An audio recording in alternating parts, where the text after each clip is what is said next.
Yes, ibihe byiza kuri wowe wabashije gukora subscribe kuri Sano Empire na utari wabasha kubikora ariko ukaba ugiye kubikora nawe bikugendekere gutyo. Ni iby'agaciro gakomeye cyane kuba warasize support ya subscribe kuri Sano Empire. Mana ibiguhera umugisha. Abasanzwe bamenyere Sano Empire tubagezaho amakuru agiye atandukanye haba muri showbiz, muri gospel, muri sport ndetse n'ahandi hagiye hatandukanye habonetse inkuru Sano Empire izi kugezaho mu bambere. Ni kuri uno munsi rero twanyarukiye mu gisata cya comedy ndetse no muri sinema tukabazanira umusore ukunzwe n'abatari bakeya uzamutse mu gihe cya vuba ndetse ibikombe akaba akomeje kugenda abikusanya. Uwo nta wundi bamwita Dr Nsabi. Uyu Dr Nsabi murabizi yuko yafunguye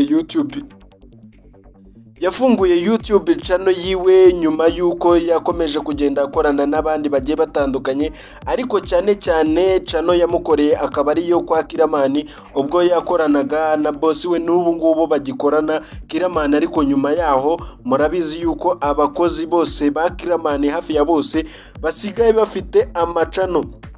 No kuvuga ngo rero n'uyu Dr Nsabi yafunguye channel yiwe acishaho filime ziwe zigiye zitandukanye ndetse akaba yaramaze gukurikirwa n'abantu batari bake mu gihe gitoya, kuko uno munsi ari guserebura aba subscribers 100,000. Ni akazi kaba katoroshye, ni akazi umuntu ari we wese aba yifuza yuko byaba, ariko kubwo igihe kigiye gitandukanye cyangwa se kutamenyekana ntibibe byabasha kuba byakunda. Gusa uyu musore arakunzwe cyane mu gisata cya comedy ndetse no muri filime, kuko anabivanga no gukina amatiyatere, kuko ubu ngubu asigaye afite na contrat muri RBA. Murabizi yuko musigaye mumwumva mu matiyatere agiye atandukanye.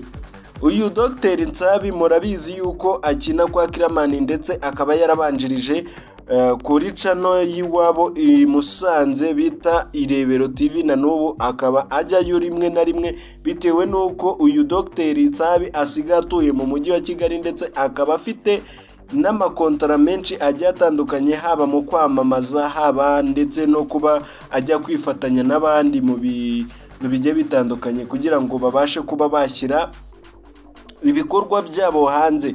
No kuvuga ngo rero uyu Dr Nsabi ubu yujuje aba subscribers 100,000. Iyi channel yiwe rwose nta n'umwaka yari yamara, gusa byabaye rwose ahita anashimira abantu benshi bagiye batandukanye, aho yahereye kuri uwo yita dadi wiwe ndetse murabizi yuko n'abakinnyi biwe bamwita dadi. Uyu ni Kiramani ndetse bimaze no guhira cyane kuko afite inzu nziza, akagira imodoka nziza ndetse akarusho akagira n'urugo rwiza. Ibyo ngibyo rero ntabwo ari byo tugiye kuba twagarukaho, ahubwo tugiye kugaruka ku magambo agiye akomeye rwose yagiye abwira abantu bagiye batandukanye.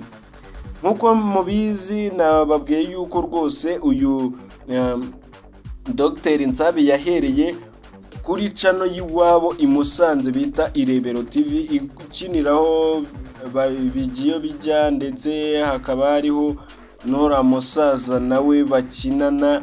Sibyo ko bose atari abasaza gusa, bigaragara yuko rwose bakina muri systeme nyine z'abasaza, ariko uwamenyekanye cyane ni Bijiyo Bija nawe umeze nabi muri no minsi, ufite nawe channel zigiye zitandukanye ndetse akaba akorana n'abandi benshi bagiye batandukanye.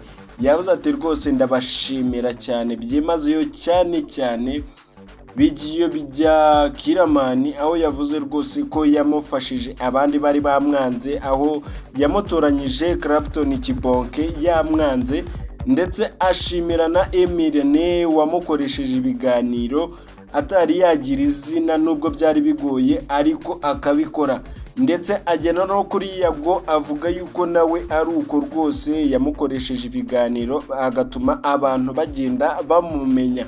No kwa Sabe nabo rwose yabivuze gutyo, ndetse abantu benshi bagenda bateraho komanteri, aho nk'uyu nguyu yavuze ati yego rwose uwo ni umuco mwiza wo kwibuka, uwo gushimira uwagufashije ukamushimira, kuko ni iby'agaciro gakomeye cyane. Ngayo nguko rero kora subscribe, wowe utari wakora subscribe nawe ibiganiro byo